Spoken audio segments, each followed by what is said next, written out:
Coucou, c'est Bidip de ma petite médiathèque. Nous sommes aujourd'hui le 1er janvier 2023. Donc avant tout, je vous souhaite à tous une très bonne année. J'espère que vous avez fini l'année 2022 en beauté et que vous êtes prêts à affronter 2023. Je tenais à remercier tous mes abonnés et notamment les derniers arrivants puisque j'ai eu un cadeau pour la nouvelle année. Nous sommes passés à 100 abonnés dans la nuit du 31 au 1er. Donc merci à tout le monde. Je suis contente que ce que je propose vous plaise. Alors il y a beaucoup de nouveaux abonnés qui se sont abonnés suite à mes vidéos bilan, crochet et tricot. Donc je tiens à préciser que les bilans c'est une fois par mois et sinon en dehors de ces deux vidéos, enfin de cette unique vidéo entièrement dédiée à l'art du fil, les autres vidéos ça parle un petit peu de tout, surtout de livres mais aussi de crochet puisque toutes les semaines je fais un vlog où je vous parle de mes avancées de lecture et de crochet, mais aussi de ce que j'ai regardé sur YouTube, de ce que j'ai regardé comme série, comme film, etc. Et puis de toute autre chose qui me passe par la tête. Dans la spontanéité, je n'écris rien, je ne prévois rien. Mais là, j'avais envie de faire quelque chose d'un petit peu spécial pour fêter les 100 abonnés. Et en plus, ça tombe le premier jour de l'année. Donc voilà, je trouve c'est très joli. Et du coup, je me suis dit que j'allais faire un tag. Et c'est un tag que j'emprunte, je pris mes petites notes là pour le coup, parce que pour faire un tag, il fallait quand même que je analyse un petit peu la situation. Donc c'est un tag que je pique à Helen Wonder Books. Je vous mets le lien de sa chaîne en description. Et donc elle a elle-même piqué ce tag à un youtubeur espagnol dont j'ai oublié le nom. Vous retrouverez tout sur sa chaîne. Et donc c'était les 10 auteurs que j'ai le plus lus. Donc j'ai trouvé ça rigolo de préparer ça. J'avais bien aimé voir sa vidéo et du coup je me suis un petit peu intéressée à ma bibliothèque. À mes livres lus, et j'ai utilisé pour préparer cette vidéo du coup ma bibliothèque virtuelle de Livre Addict. Je vous mets aussi le lien vers mon profil en description si ça vous intéresse. Et du coup, il n'y a pas tout ce que j'ai lu puisque j'ai commencé à tenir ma bibliothèque à jour il y a quelques années seulement. Et du coup, de temps en temps, quand je retombe sur des livres que j'ai lus dans ma jeunesse, par exemple, je les ajoute au fur et à mesure. Mais du coup, tout ce que j'ai lu durant mes 30 premières années de vie, ce n'est pas à jour. Donc j'ai mis des choses dont je me souvenais, il y a des choses que j'ai lues dont je ne me souviens pas. Donc ce n'est pas vraiment, ce n'est pas complet, mais en tout cas j'ai mis le plus de livres possible. Depuis que j'ai commencé à tenir mon profil, je tiens à jour toutes mes lectures, donc il y en a quelques-unes qu'il m'arrive d'oublier, mais en général je note tout. Et au fur et à mesure que je retombe sur des vieilles lectures, je les ajoute aussi. Donc cette vidéo sera pas exacte, mais je trouvais rigolo de la préparer quand même. Et du coup, premier constat, j'ai trouvé ça amusant justement de faire cette recherche, puisque je me suis rendu compte qu'en fait je lis très peu, plusieurs fois le même auteur. C'est-à-dire que j'ai 1000 et je sais pas combien auteurs lus, mais j'ai galéré à en trouver 10 dont j'ai lu plusieurs livres, c'est-à-dire que j'en ai beaucoup où j'en ai lu 2. Et mon top max, c'est 3. 3 livres du même auteur, c'est tout ce que j'ai pu trouver. Il n'y a aucun auteur, en tout cas dans ma bibliothèque Livre Addict, dont j'ai lu plus que 3 livres. Alors, pour faire cette sélection, j'ai compté les titres différents. C'est-à-dire qu'il y a des auteurs dont j'ai lu plus de livres, mais qui étaient plusieurs tomes d'une même saga. Du coup, je l'ai considéré comme étant un unique titre, puisque c'est toujours la même histoire. Par exemple, si je prends Le Seigneur des Anneaux, j'ai lu 4 livres, mais dont 3 qui étaient Le Seigneur des Anneaux, puisque je l'ai lu en 3 tomes. Donc pour moi, ça fait seulement 2 titres différents. Donc je ne l'ai pas compté. Et donc tous les auteurs dont je vais parler ici, j'en ai pas trouvé 10. Il y en aura du coup seulement 6. J'ai lu 3 titres différents, parfois ce sont des sagas dont j'ai lu plusieurs tomes, mais en tout cas ça fait au moins 3 titres différents pour tous les auteurs que je vais vous citer. Du coup, je prends mes petites notes, j'ai mes piles de prêtes et je commence du coup avec Anne Rice. Anne Rice, je l'ai mise là. Alors Anne Rice, j'ai lu du coup 3 titres différents, donc Les Chroniques des Vampires, dont j'ai lu 3 tomes. J'ai lu Entretien avec un vampire, j'ai lu Lestat le vampire, ou je sais plus comment ça s'intitule, et puis j'avais lu La Reine des damnés, je crois. Et arrivé à ce tome-là, ça m'a saoulée. J'avais adoré L'Entretien avec un vampire, j'ai beaucoup aimé, je crois même que j'ai préféré Lestat. Et après, par contre, ça m'a saoulée, donc j'ai pas du tout continué. J'avais pas aimé ce 3e tome. Je sais pas si c'est le 3e tome, en tout cas c'est celui que j'ai lu.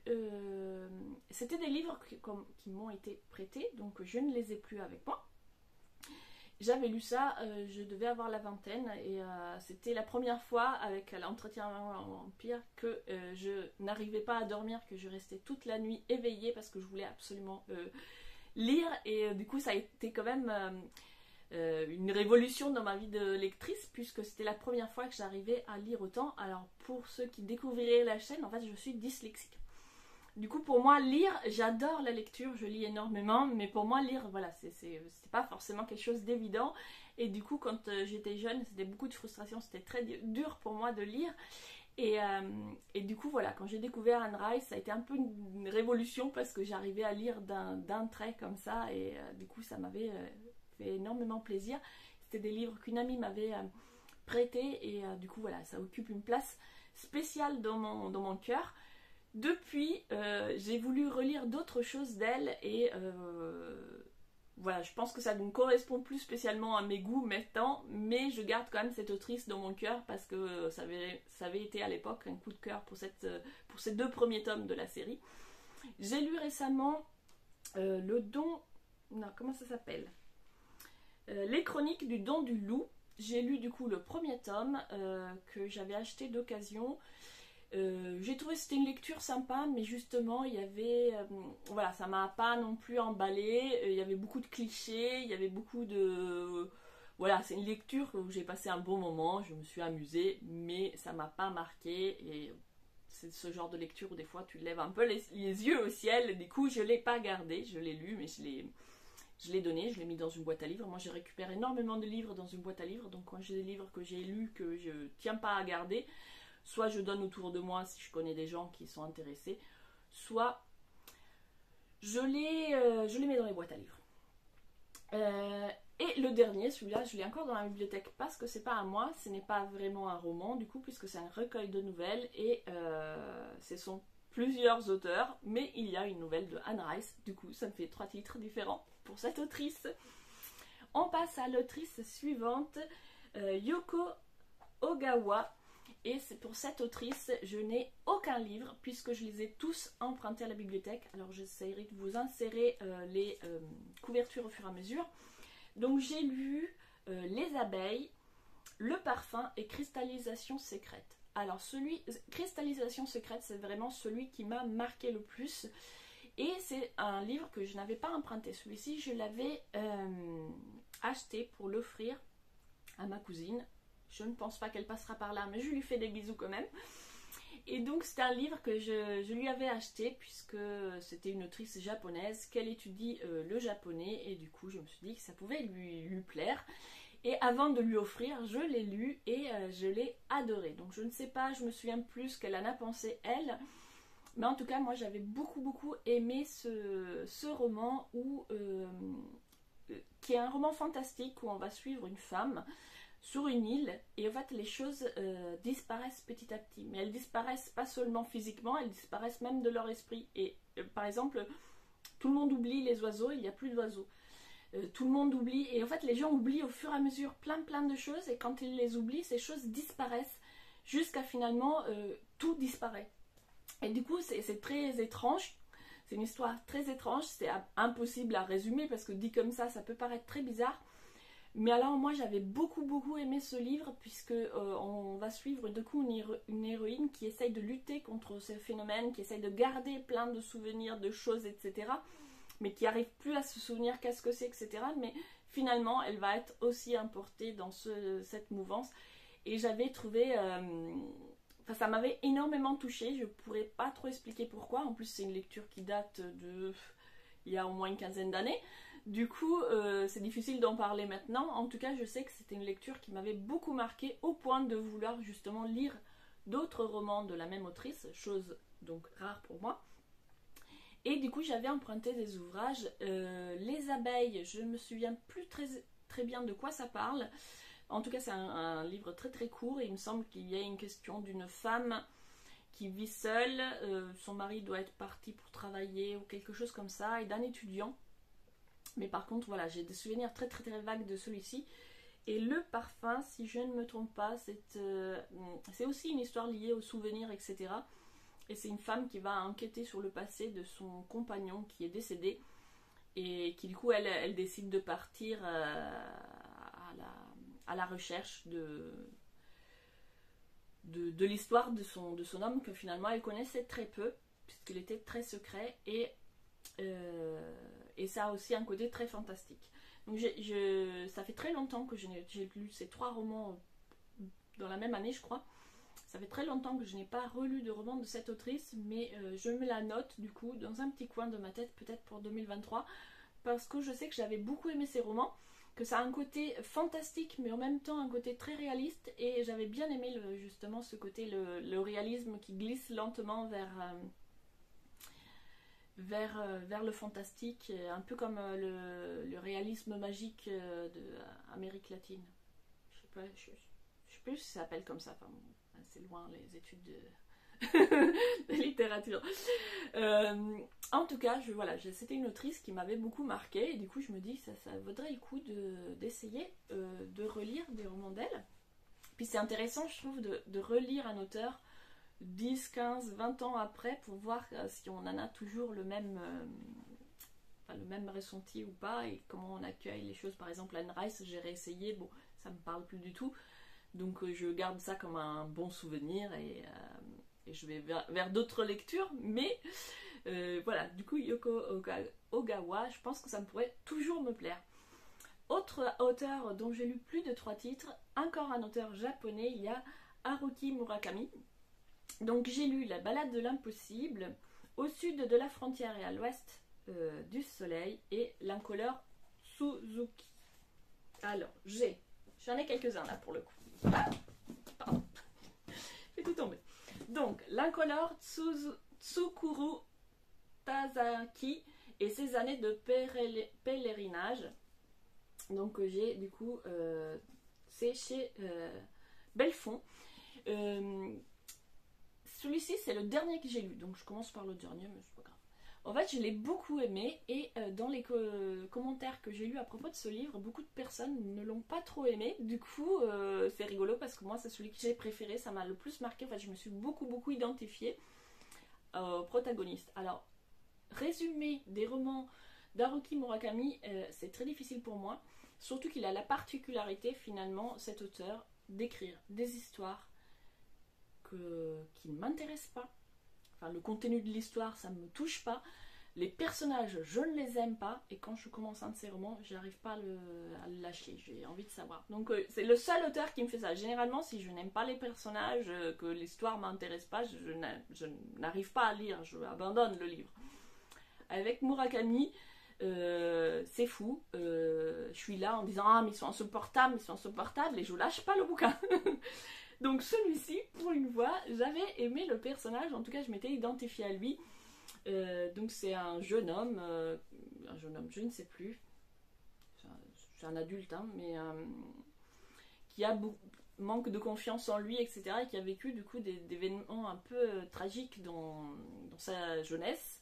Du coup c'est pas un jeune homme, c'est un adulte qui va revenir sur ses souvenirs de fac, il me semble, et où il s'est fâché finalement avec des amis à lui, et au début on a l'impression qu'il sait pas trop pourquoi il s'est fâché, donc il va finalement essayer de remonter un petit peu sur son passé et comprendre pourquoi il s'est séparé de ses amis, et qu'est-ce qui s'est passé vraiment, et toutes ces émotions. Je résume peut-être très mal, hein, c'est pareil, je l'ai lu il y a plusieurs années, donc je vous dis ce dont je me souviens. moi, ce qui m'avait plu, c'était justement ce personnage qui est très seul, qui se sent très seul et qui finalement a l'impression d'être rejeté, alors qu'il va comprendre petit à petit que lui-même rejette les autres et que du coup il est seul aussi, parce que du coup ça m'avait touchée. Autre livre que j'ai toujours dans ma collection, c'est La balade de l'impossible. Je ne saurais plus vous dire de quoi ça parle. Celui-ci, je sais que c'est un livre dont j'ai détesté les personnages, qui ont une histoire que je trouvais hyper agaçante, parce que justement ce sont toujours des jeunes adultes indécis, qui se prennent la tête sur des trucs où moi voilà, tu vois, l'amour, tout ça. Moi je suis pas quelqu'un de romantique en fait, je crois. Ou du moins, enfin c'est pas vrai, je sais pas si je suis pas romantique, mais l'amour c'est un truc qui me prend pas la tête en fait.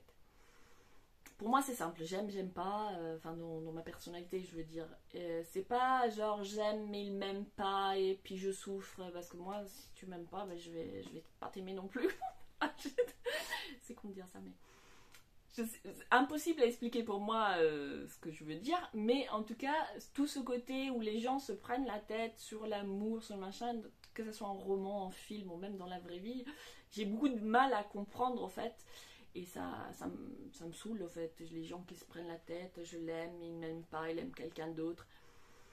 Et du coup les personnages de Murakami sont souvent sont souvent dépressifs, ils se prennent la tête sur leurs anciennes relations amoureuses, amicales, etc. C'est toujours hyper tragique. Et du coup, moi, c'est des personnages que je ne comprends pas, qui m'agacent, qui j'ai envie de dire... Mais j'arrive pas à lâcher le bouquin. Et là d'ailleurs j'ai écorné plein de pages. Je fais ça. Je me livre. Quand quelqu'un me les prête, je le fais pas. Mais quand c'est mes livres, surtout en version poche, j'écorne, je note, je fais plein de trucs. Donc j'ai écorné plein de pages. Parce que voilà, c'était typiquement le type de roman où ça m'agace. Mais je suis prise par l'écriture. Et il arrive à m'intéresser. Et en plus il arrive à m'intéresser alors que c'est plein de détails sur des choses que pareil ne m'intéressent pas, par exemple la mode, ou des choses que je ne maîtrise absolument pas. Il parle énormément de musique et du coup je connais rien à ce qu'il cite, mais il arrive à créer une ambiance qui finalement est très vivante. Et du coup, même si s'il y a plein de détails, si point par point je prends ces romans, je vais dire il n'y a rien que j'aime, et finalement le roman je l'aime.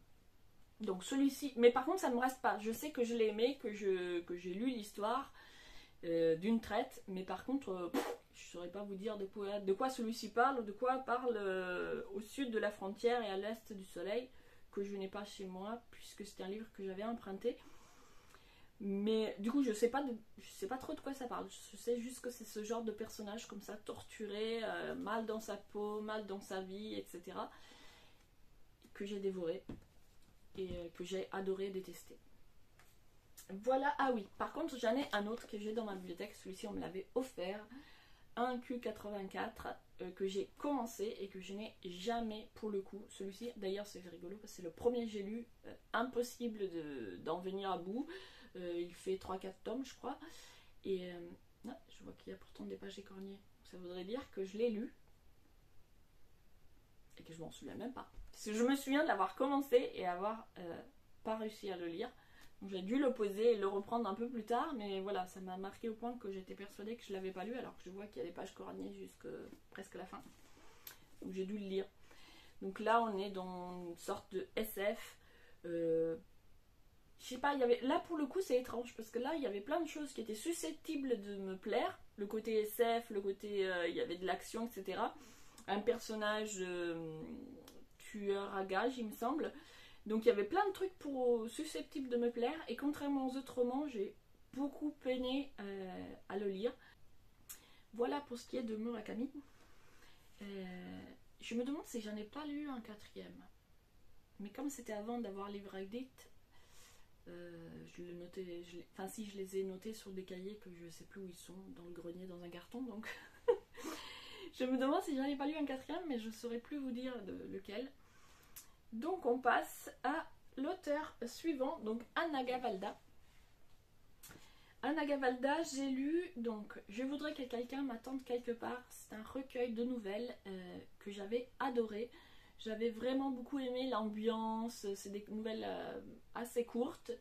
Et j'avais beaucoup aimé l'ambiance, donc on est dans du tranche de vie, des instants de vie. Et j'avais beaucoup aimé, du coup, on a continué. D'ailleurs, Chérie, qui est beaucoup moins que moi, avait lu Anna Gavalda et avait aussi beaucoup aimé, donc j'ai enchaîné. J'ai lu Je l'aimais et j'ai lu Ensemble c'est tout. Ensemble c'est tout, je ne l'ai pas retrouvé, je n'ai pas dû le garder, ou alors je ne sais pas où je l'ai rangé. Que dire d'Anna Gavalda?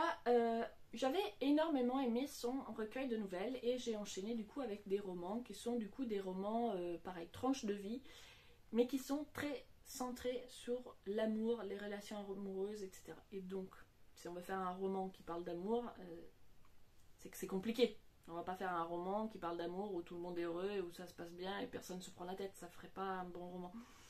Du coup, ça parle d'amour. Et tout le monde se prend la tête, je l'aime plus, machin, etc. Donc on est typiquement dans le truc qui, moi, me... Donc le premier que j'ai lu, je crois, c'est celui-là, après les nouvelles, j'entends. Je crois que le premier que j'ai lu, celui-là, je l'avais aimé. Je me souviens absolument pas de quoi ça parle, mais je me souviens que je l'avais aimé, puis sinon j'aurais pas enchaîné dans un troisième. Et au fait, Ensemble c'est tout, ça m'a saoulée parce que j'avais l'impression de lire tout le temps la même chose. C'est peut-être pour ça aussi que je lis pas beaucoup de romans des mêmes auteurs, parce qu'au fait, quand on... il y a forcément une patte, il y a une marque, il y a les sujets qu'ils écrivent, la façon d'écrire, etc. Et du coup, si j'enchaîne trop rapidement, j'ai l'impression de lire la même chose et du coup, je décroche complètement. Et avec Anna Gavalda, c'est un petit peu ce que ça m'a fait. Je les ai enchaînés assez vite. Et du coup, le troisième que j'ai lu, enfin, du coup, les deux romans, je les ai enchaînés assez vite l'un après l'autre. Et du coup, le deuxième que j'ai lu, j'ai moins accroché, ça me parlait moins parce que j'avais l'impression qu'on rebâchait à peu près les mêmes sujets. Et du coup, ça m'intéressait pas trop. En plus, j'avais pas accroché au personnage. Du coup, voilà, j'ai arrêté de lire Anna Gavalda après celui-là parce que je me suis dit, bah, en fait, j'ai pas envie. Du coup, il faudrait que je fasse des plus grosses pauses, je pense, avant de lire un deuxième roman du même auteur, sauf qu'après je zappe. C'est pour ça qu'il y a des auteurs que j'aime beaucoup, dont j'ai lu un, voire deux titres, c'est tout, parce que après j'oublie l'auteur, je n'ai pas du tout de mémoire pour les prénoms et les noms. Du coup, j'oublie le nom de l'auteur, et puis je me laisse toujours attirer plus par les sujets, par les... Par contre, je suis très sensible aux couvertures, donc des fois ça m'arrive aussi d'acheter un livre parce que j'adore la couverture, puis je lis le résumé, si le résumé m'emballe, c'est très rare que j'achète un livre pour l'auteur. Ensuite, encore plus loin dans mes souvenirs, en fait, les lectures récentes, il y en a très peu où j'ai lu plusieurs titres. C'est que des vieilles, donc je vous en parle comme ça de souvenirs, mais c'est que des trucs qui remontent à minimum 15 ans. Donc... sauf le prochain. Mais bon, là on est plutôt dans il y a 30 ans. Presque, il y a 25 ans. J'ai lu ça à l'adolescence. C'est Gilbert Cesbron. J'ai découvert du coup Cesbron à l'adolescence. C'était ma mère qui m'avait acheté sur le marché au plus des bouquins hein, comme ça. Un auteur qu'elle avait aimé quand elle était jeune, donc elle m'avait acheté ça et j'ai eu un coup de cœur vraiment pour cet auteur. Ça m'a touchée vraiment profondément. Je pleurais, j'étais à fond dedans. Je les ai lus très lentement parce que là je devais avoir 15 ans. Donc avec ma dyslexie et en plus le français n'est pas ma langue natale, du coup c'était c'était très très dur. J'ai mis très longtemps à lire surtout La Souveraine. Je sais pas combien de mois ça m'a pris de lire juste ce roman, mais à chaque fois que je plongeais dedans, ça me prenait aux tripes. Donc j'ai lu La Souveraine. Ça remonte à quand j'avais 15 ans, donc les souvenirs sont très vagues, mais je me souviens que c'était une petite fille avec sa grand-mère qui vivent du coup dans une espèce de manoir, il me semble. Et je me souviens que la grand-mère, elle porte le parfum de violette, et ça m'a marqué, cette histoire de parfum de violette.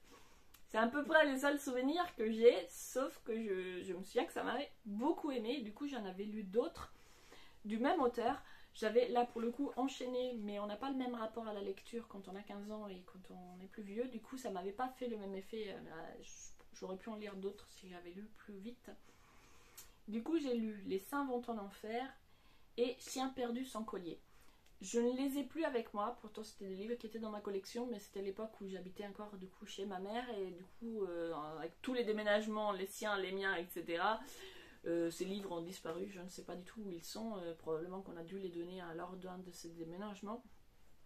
En fouillant dans mes bibliothèques, j'ai retrouvé un livre de Cesbron, qui est aussi un très très vieux livre, mais que je pense que j'ai dû trouver dans une boîte à livres ou quelque chose comme ça, parce que c'est un livre que je n'ai pas lu. Et j'avais dû le récupérer en me disant, Cesbron, c'est un auteur qui a vraiment marqué mon adolescence, et j'aimerais le relire maintenant pour voir un petit peu comment je le recevrais aujourd'hui. Comme voilà, ça date d'il y a des années, je ne vais pas vous faire le résumé des 2 autres livres parce que je m'en souviens absolument pas, et en plus mes souvenirs des 2 livres se mélangent un peu. Ce dont je me souviens, c'est que c'était des romans sociaux, c'est-à-dire on est dans des classes populaires de la population et ça parle beaucoup. Il y avait un prêtre communiste dans l'un des 2, il y a des enfants dans la misère, voilà, c'était des romans comme ça qui racontaient des choses de... voilà, la difficulté de la vie, etc. Mais je ne saurais pas vous en dire plus, si ce n'est que ça m'avait bouleversée à l'époque. Et j'arrive au dernier auteur, qui est un auteur que je lis actuellement, et qui, paradoxalement, est un auteur jeunesse. Puisque je lis, maintenant que je suis... plus qu'adulte, beaucoup de littérature jeunesse, ce que je ne pouvais pas faire du coup quand j'étais vraiment jeune, puisque c'était très compliqué pour moi de lire. Et du coup maintenant j'adore lire de la littérature jeunesse, c'est un peu un retour en enfance. Je suis restée très enfant dans mon imaginaire, du coup ça m'emporte facilement la littérature jeunesse, et puis j'adore lire des romans pour pouvoir justement... les critiquer. Je sais pas si c'est le terme, les critiquer dans le sens à l'oreille de ma sensibilité à moi, mais du coup j'aime beaucoup lire aussi de la littérature jeunesse, et je me laisse peut-être même plus facilement emporter par la littérature jeunesse que par la littérature adulte. Quel auteur? Marie-Aude Murail, que j'ai découvert avec Oh Boy. Donc dans ce roman on va découvrir une fratrie. Ils sont 3, il me semble. Voilà, c'est 3 jeunes enfants dont la mère décède accidentellement et qui se retrouvent donc tout seuls puisqu'ils ont été abandonnés par leur père, et qui vont du coup se retrouver à la charge de leurs frères et sœurs aînés qu'ils n'ont jamais rencontrés. Et donc voilà, on va suivre cette histoire de famille qui au départ est très compliquée, puisque vous vous imaginez, vous avez la vingtaine et on vous appelle, vos frères et sœurs que vous ne saviez même pas qu'ils existaient viennent d'être orphelins, vous devez en prendre la charge, etc. Donc c'est toute un va-et-vient entre bah non j'en veux pas, mais si je vais pas les abandonner, etc. Et les attaches qui vont se créer petit à petit. Et c'est un roman que j'avais trouvé très touchant, j'avais beaucoup aimé l'ambiance et du coup ça m'avait donné envie de mieux connaître cette autrice. Et comme il se trouve qu'elle est éditée aux éditions L'École des Loisirs, et que j'ai un partenariat sur mon blog avec les éditions de L'École des Loisirs, il m'a été donné d'en découvrir plusieurs. Là je vais vous en parler d'un que je m'étais acheté moi-même avant d'avoir ce partenariat. Il y a la saga Sauveur et Fils. Donc j'avais choisi au hasard parce que justement c'était la même autrice, et j'ai adoré, mais vraiment adoré l'ambiance. Et là pas juste c'est un joli livre pour enfants, c'est vraiment j'étais dedans quoi, ça me parlait même à moi en tant qu'adulte. Je trouve que c'est une super saga. On va suivre Sauveur Saint-Yves, qui est un psy, je sais plus où il habite, mais enfin bon bref, c'est un psy d'origine antillaise, il me semble, qui vit seul avec son fils. Il a perdu sa femme, donc il élève seul son fils. Et donc on va suivre finalement l'histoire de Sauveur et de son fils, leur histoire familiale, et en même temps, comme il est psy, on va suivre du coup les consultations des clients qu'il reçoit. Il reçoit beaucoup de jeunes enfants et adolescents, Et du coup, c'est très intéressant parce que d'une part, bon, moi, le côté psy m'intéresse beaucoup. Du coup, j'avais envie de savoir comment évoluent les personnages, etc. Et puis, on s'ennuie pas puisque il y a l'histoire de la famille Saïve, mais il y a aussi chaque histoire différente. Donc, il y a énormément de personnages, mais on ne se perd pas parce qu'ils sont tous très marqués. Et du coup, j'avais adoré lire ce premier roman. J'avais beaucoup aimé, mais comme avec beaucoup de sagas, je les commence et après il y a trop de lectures, trop de livres, etc. Et j'oublie de suivre. Donc là, je l'avais lu il y a il y a 4-5 ans, je crois. Et du coup, en 2022, donc l'année dernière, il faut déjà dire l'année dernière, je m'étais dit, il faut que je continue cette série parce que j'ai adoré le premier tome et il y a des nouveaux tomes qui sortent tout le temps et je me dis, il faut absolument que je lise, j'adore ça, il faut que je reprenne la série. Donc j'avais lu le tome 2 que j'ai aussi beaucoup aimé, donc 2023, il faut que je lise au moins le tome 3 et pourquoi pas plusieurs tomes parce que c'est une série que j'aime beaucoup. On a donc du jeunesse, mais c'est vraiment... ça peut parler aussi aux adultes parce qu'il y a tout ce côté psychologie familiale, etc. qui va intéresser aussi les adultes. Et du coup, on est vraiment dans une tranche de vie. Il n'y a pas de côté fantastique ni rien. On est vraiment dans le tranche de vie, la vraie vie. Mais je trouve ça vraiment très très chouette. Donc voilà, je conseille autant aux adultes qu'aux jeunes qui aiment la tranche de vie. Toujours la même autrice, mais en collaboration avec Loris Murail, donc même famille, je ne sais pas quel est leur lien, mais en tout cas la même famille. Et donc là on est sur la série Angie, là c'est le 2e tome, j'ai pas réussi à remettre la main sur le 3e tome que j'ai pourtant lu il y a pas très longtemps, qui doit traîner quelque part, mais il faut absolument que je range mes bibliothèques, c'est le bazar, j'ai cherché partout, j'ai pas trouvé. Donc c'est pas grave, je vous montre que celui-là. Je n'ai pas lu le 1er tome, j'ai loupé sa sortie et je savais pas si ça allait m'intéresser ou pas. Et du coup, comme j'avais trop de livres, j'ai laissé passer le tome 1. Et finalement, quand le tome 2 est sorti, je me suis dit, je suis quand même curieuse. Donc j'ai demandé le tome 2, que les éditions, les gentillesses m'ont envoyé. Et j'ai beaucoup aimé. Du coup, j'ai lu le tome 3. Et en fait, ce n'est pas gênant parce qu'effectivement, dans le tome 1, on va découvrir les personnages. Mais en fait, chaque tome est une aventure différente. Donc, on peut les lire séparément, même si on voit les personnages qui évoluent. L'histoire est autoconclusive. Donc, on n'a pas besoin de... Voilà, on peut commencer quand on veut. Celui-ci, du coup, souviens-toi de septembre. Alors, on est au Havre. C'est une gamine, Angie, qui a 12 ans. Et son voisin de palier est un commissaire de police qui s'appelle Augustin Maupetit.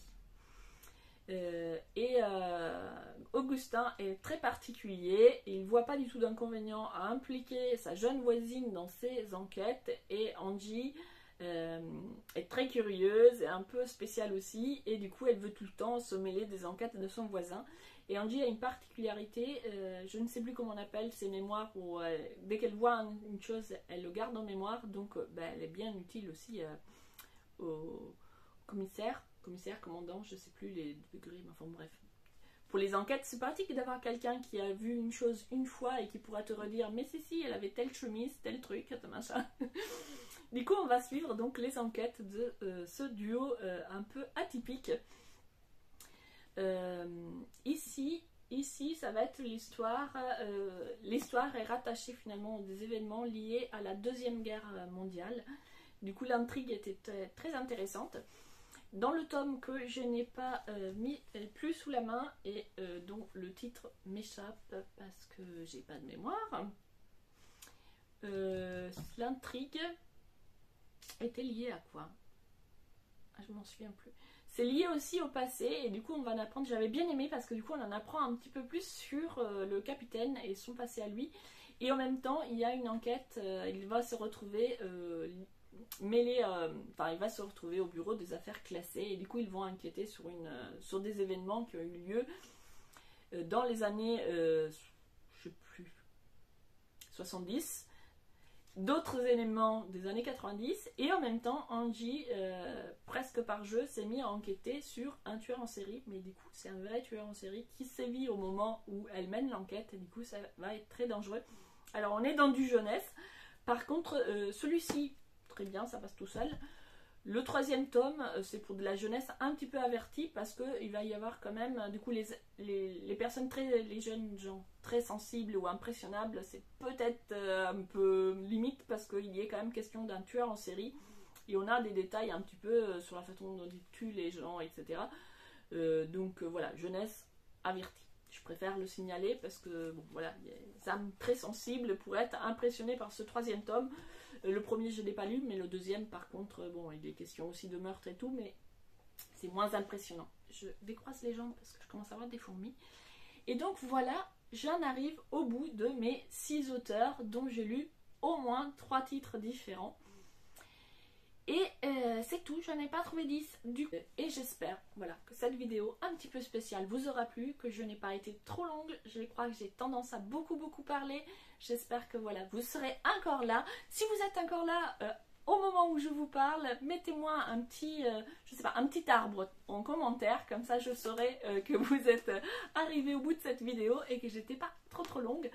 Dites-moi en commentaire si vous avez l'habitude de lire certains auteurs, d'être fidèle à des auteurs, ou si vous faites pas du tout attention au nom des auteurs quand vous choisissez vos lectures. Ça m'intéresse de savoir comment vous lisez. Et puis si vous avez lu certains de ces romans, ou si vous aimez certains de ces auteurs, pareil, laissez-moi un commentaire, qu'on échange à propos de ces livres. Je vous dis à très bientôt, je vous souhaite encore une très bonne année à tous, et on se retrouve plus tard avec les habituels vlogs lecture et crochet.